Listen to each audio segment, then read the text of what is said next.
Hi folks, welcome to the Dashcam Dasher for another exciting video. So before going into the video, I'll show you a glimpse of my new ride. So this is it.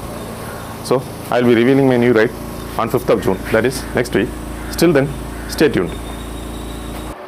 So today's video is for new riders who like to tour with their motorcycles just like me. So there is a lot of good things in touring with your motorcycles.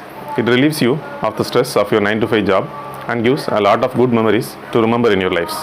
So again, life is short and live it to your fullest.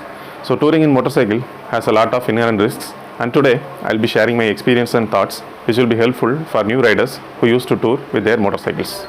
So the first thing to keep in mind is always ride with similarly skilled riders. This applies only if you are going to ride in a group. Also, I would advise against riding solo if you are new to the motorcycling community. So while riding in groups, it is always better to have a group of 3 or 4 motorcycles and not more than that. It is always difficult to manage a bigger group. So why I am saying it is better to ride with similarly skilled riders is, if one of the riders is super skilled and the rest are amateurs, the skilled rider will soon get bored and the rest of the group will find it difficult to hold up with the skilled rider. So I used to ride with one of my friends who is an expert track rider. So whenever we tour, we used to lose him in the traffic only for him to wait somewhere ahead for us to catch up.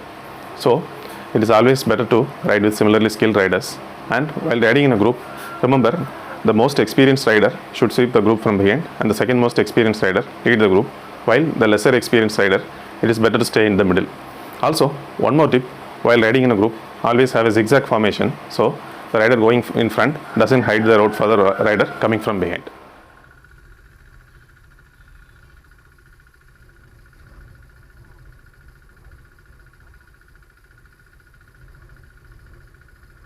The second point to remember is always ride with similarly powered motorcycles. For example, a 100cc motorcycle can never keep up with these motorcycles in a tour, and these motorcycles can never keep up with a little class motorcycle over long tours. Of course, I have toured with Yamaha R15s and Honda CBR 150s for a couple of times. Though these bikes can keep up with the Ninja 300, but again we used to keep the speed limit of the group below 100 km per hour. The Ninja 300 can cruise all the day at the 120 to 140 km per hour mark, which almost exceeds the top speed of the 150cc motorcycles. So remember this, it is always better to keep the speed limit of your group at the cruising speed of the least powerful motorcycle. Also, if you are riding in solo, just try to ride at the cruising speed of the motorcycle rather than the full potential of it, which will soon stress the engine and make the rider tired. So in a group ride, it is always better to ride with similarly powered motorcycles.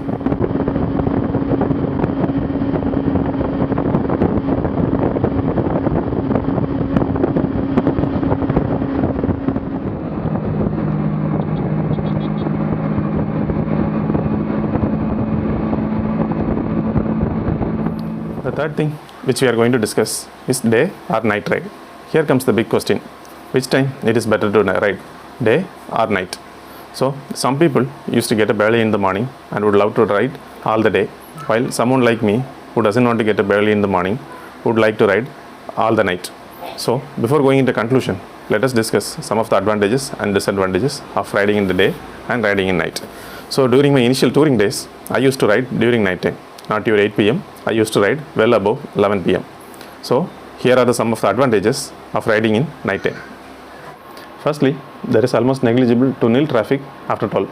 The road is all for yourselves, and it gives me a feeling as if the whole world belongs to myself, and it releases the stress in me. Secondly, the cool breeze of the night always keeps you fresh. You don't get tired easily because you don't sweat much. Imagine riding in the scorching sun with your full riding gears. Also, during night time, your bike runs cooler and it is good for your motorcycle. Next, during night ride, most of the people will be sleeping in their homes and the chances of people crossing the roads is very less. Also, during my experience, what I have seen is after midnight, there are very less stray cats and dogs on the road. There are two major disadvantages of riding during night time. The first thing is visibility. You only have the headlights of your motorcycle, and in some cases, you have street lights rather than having the whole sun for visibility. It will be always a problem, since during touring you will be riding in unknown roads and there is a very good chance of coming face to face with gutters, speed breakers, roadblocks, etc. This has happened to me a couple of times, the worst being when I ran over speed breaker at 70 km per hour. Luckily, nothing untoward happened at the time. I was able to save the day. The second disadvantage of a night ride is your sleep. Sleep could be the worst enemy for riders during night. Even professional drivers sometimes find it difficult to keep their eyes open after 3 a.m. So, for riders like us, it is normal to feel sleepy during night. So, whenever you feel sleepy, it is better to stop the motorcycle then and there. Don't be like, okay, let me ride for 1 more kilometer and then stop. Never do that. Stop it then and there. Have a face wash with cold water. If possible, have a tea, and even a bite of a chocolate can sometimes help. I have faced the sleeping issue a lot of times. So here is a tip to avoid this. Before start your ride, have a power nap for at least 30 minutes. That will help. So coming to daytime ride, it is pretty straightforward. You get all the daytime light. You can eat anywhere. You can stop and take rest anywhere safely. But there are two problems in riding in daytime. Those are traffic and heat. It is pretty common in states like Tamil Nadu to have temperatures at least 40 degrees Celsius during daytime. So riding in those temperatures is very difficult, and your riding gears further adds to the misery. Also, during daytime, there will be a lot of traffic in cities which will further enhance the travel time. The fourth thing which we are going to discuss is about the riding gears. Before going into the topic, keep in mind, always wear full set good riding gears while touring, since you are exposed to greater risk during tourings. So, what does a full set riding gear mean? A full set riding gear consists of a good riding boots which covers well above your ankles, at least up to here, and a good abrasion resistant riding pant with armored protection at your knees and thighs. Also, it consists of a good riding jacket which has armored cladding at your elbows and chest protectors and spine protectors. Also, a full gauntlet gloves which covers your hands at least up to here, and remember, it should have knuckle protector and palm protector. Finally, a good riding helmet with sharp or DOT rating. So, you need to wear all those riding gears while riding. If you are purchasing a new motorcycle, it is better to invest a good amount in these full set riding gears. It just doesn't end with purchasing these riding gears, but also wearing them. I have friends who used to purchase these riding gears for a premium price and then ride their motorcycle with shorts and sandals. Never do that. It can be always a lifesaver. It is true that these riding gears are pretty uncomfortable, but it is always better to sweat on the road rather than bleed. As an old wise man once said, always dress for the slide, not for the ride.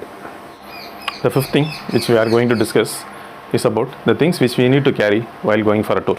Imagine you are with your motorcycle for a couple of years and you have been riding for some short trips for a day or two, and then finally you decide to take the jump and do a long trip which lasts at least for a week or two.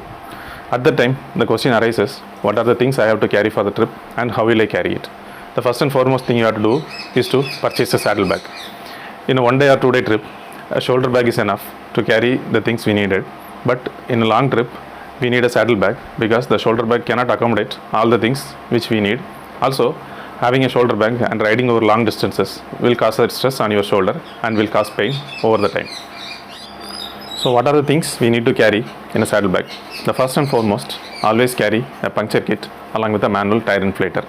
Pray that the situation to use them never arises, but always carry them.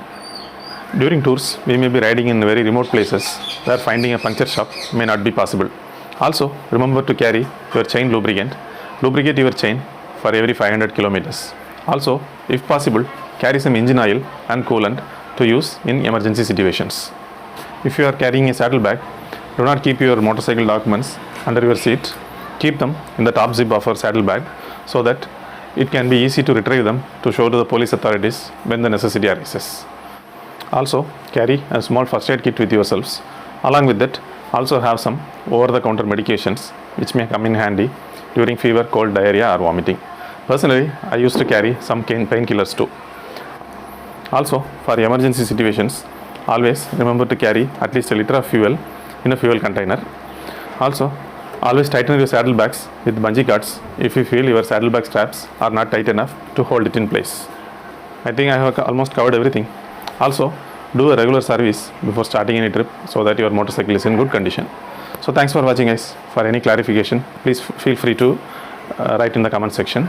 So stay tuned for next week. The big surprise is there.